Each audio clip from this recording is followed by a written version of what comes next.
Reflection. ಚಿದಾಭಾಸ ಅಂದರೆ ರಿಫ್ಲೆಕ್ಷನೇ. ನೋಡಿ, ಈಗ ಚಿದಾಭಾಸದ ಬಗ್ಗೆ ಪ್ರಶ್ನೆ ಕೇಳ್ತಿದ್ದಾರೆ. ಚಿತ್ ಅಂದರೆ ಚೈತನ್ಯ, ಆಭಾಸ ಅಂದರೆ ಪ್ರತಿಫಲನ, ರಿಫ್ಲೆಕ್ಷನ್. ಚಿದಾಭಾಸ ಅಂದರೆ ಪ್ರತಿಫಲನ. ಯಾವುದು? ಚೈತನ್ಯದ ಪ್ರತಿಫಲನ, ಅಂದರೆ ಸಾಕ್ಷಿಯ ಪ್ರತಿಫಲನ. ಆಯ್ತಾ? ಸಾಕ್ಷಿಯ ಪ್ರತಿಫಲನ ಆಗಬೇಕಾದ್ರೆ ಒಂದು ಕನ್ನಡಿ ಬೇಕಲ್ಲ.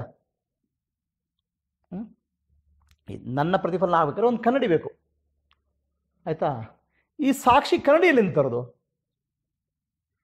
ಅಲ್ಲಿದು ಚೈತನ್ಯ ಮಾತ್ರ, ಅದ್ವೈತ ಅದು. ಅಲ್ಲಿ ಕನ್ನಡಿನೇ ಇಲ್ಲ.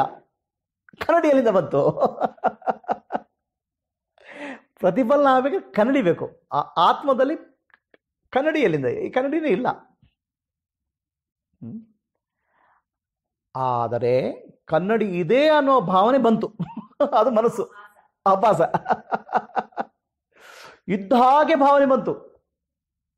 ಓಕೆ, ಆ ಇದ್ದ ಹಾಗೆ ಭಾವನೆ ಬಂದದ್ದಕ್ಕೆ ಮನಸ್ಸು ಅಂತ ಹೇಳೋದು. ಅಲ್ಲಿ ಇಲ್ಲ, ಅಲ್ಲಿ ಇದೆ ಅನ್ನುವ ಭಾವನೆ ಬಂತು. ಆ ಆತ್ಮನಲ್ಲಿ ಒಂದು ಶಕ್ತಿ ಇದೆ. ಏನದು? ಕಲ್ಪನಾ ಮಾಡೋ ಶಕ್ತಿ. ಆ ಕಲ್ಪನಾ ಶಕ್ತಿಯಲ್ಲಿ ಭಾವನೆ ಬಂತು, ಅಲ್ಲಿ ಏನೋ ಇದೆ ಅಂತ. ಅದೇ ಮನಸ್ಸು, ಬುದ್ಧಿ. ಆಯ್ತಾ? ನೀವು ಕಲ್ಪನೆ ಮಾಡ್ಬೋತಾನೆ, ಈ ಕಲ್ಪನೆ ಮಾಡಿರೋ ಅಲ್ಲೇನು ಇದೆ ಅಂತ ಹೇಳ್ಬೋದು. ಆ ಕಲ್ಪನೆ ಮೂಡಿ ಬಂತು. ಆ ಕಲ್ಪನೆ ಮೇಲೆ ಆತ್ಮನ ಬೆಳಕು ಬಿದ್ದಾಗ ಆ ಕಲ್ಪನೆಗೆ ಜೀವ ಬಂತು, ಚೈತನ್ಯ ಬಂತು. ಅದಕ್ಕೆ ಚಿದಾಭಾಸ ಅಂತ ಹೇಳೋದು. ಆ ಮನಸ್ಸಿನ ಮೇಲೆ ಬೆಳಕು ಬಿತ್ತು, ಕಡೆಗೆ ದೇಹದ ಮೇಲೆ ಬೆಳಕು ಬಿತ್ತು, ಕಡೆಗೆ ಪ್ರಪಂಚದ ಮೇಲೆ ಬೆಳಕು ಬಿತ್ತು. ದೇಹ, ಮನಸ್ಸು, ಪ್ರಪಂಚ ಎಲ್ಲವೂ ಯಾವುದು ಇಲ್ಲ, ಇದ್ದ ಹಾಗೆ ಕಾಣ್ತದೆ. ಯಾಕಂದ್ರೆ ಅದು ಆತ್ಮನ ಕಲ್ಪನಾ ಶಕ್ತಿ ಮೂಡಿ ಬಂದದ್ದು. ಕಲ್ಪನಾ ಶಕ್ತಿ ಮಾಯಾಶಕ್ತಿ ಅಂತ ಹೇಳುದು.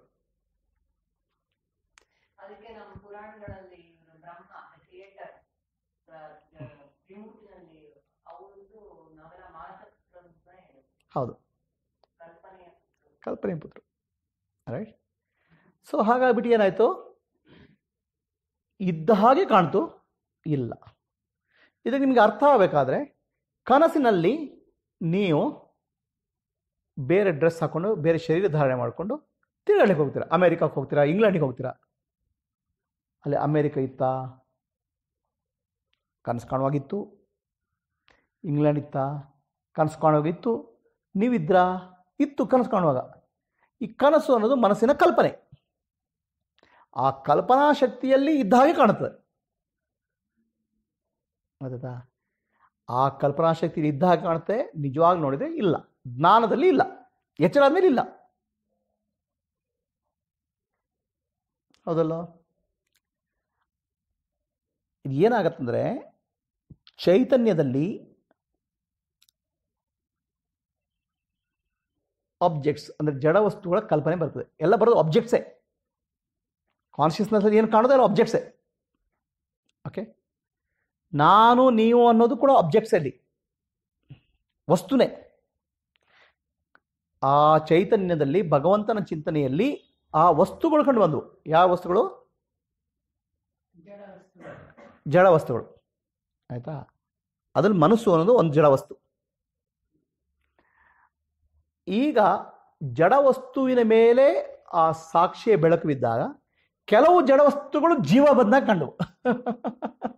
ಕೆಲವು ಜಡ ವಸ್ತುಗಳು ಅದು ಜೀವಿಗಳು, ನಾವು. ಕೆಲವು ಜಡ ವಸ್ತುಗಳು ಇದ್ದ ಹಾಗೆ ಕಂಡವು, ಅದು ಪ್ರಪಂಚ. ಎಲ್ಲ ಜಡ ವಸ್ತುಗಳು ಸೇಮ್ ಅದೇ ಪರಿಣಾಮದಲ್ಲಿ ರಿಫ್ಲೆಕ್ಷನ್ ಮಾಡಲ್ಲ, ಪ್ರತಿಫಲನ ಮಾಡಲ್ಲ. ಚರ ಮತ್ತು ಅಚರ. ಆಯ್ತಾ? ಸೊ ಜೀವದ ಮೇಲೆ ಬೆಳಕು ಬಿದ್ದಾಗ ಜೀವ ಬಂದಾಗ ಕಾಣ್ತು, ಜಡದ ಮೇಲೆ ಬೆಳಕು ಬಿದ್ದಾಗ ಅದು ಜಡ ಇದ್ದದ್ದು ಕಾಣ್ತು, ಅಷ್ಟೇ.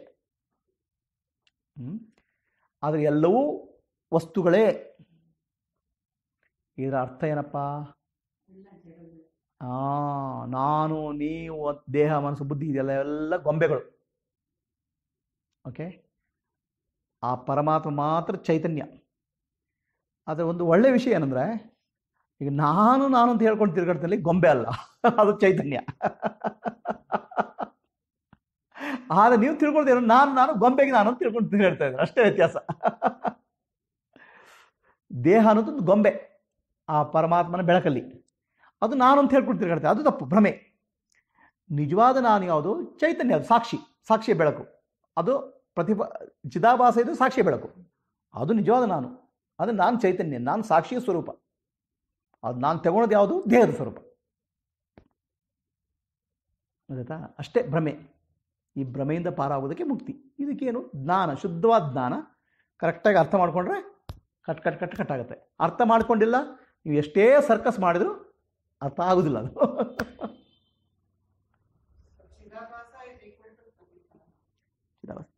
Reflection, synonymous. ಬಟ್ ಚಿದಾಭಾಸ ಈ ಸೇಮ್ ಆಸ್ ಒರಿಜಿನಲ್. ಒರಿಜಿನಲ್ಗೆ ವ್ಯತ್ಯಾಸ ಆಗಿಲ್ಲ ಚಿದಾಭಾಸ. ಆದರೆ ಚಿದಾಭಾಸ ಏನಾಗಿದೆ? ಇದರ ರೂಪ ತಗೊಂಡಿದೆ. ಯಾವುದದ್ದು? ಆ ವಸ್ತುವಿನ ರೂಪ ತಗೊಂಡಿದೆ ಅಷ್ಟೇ.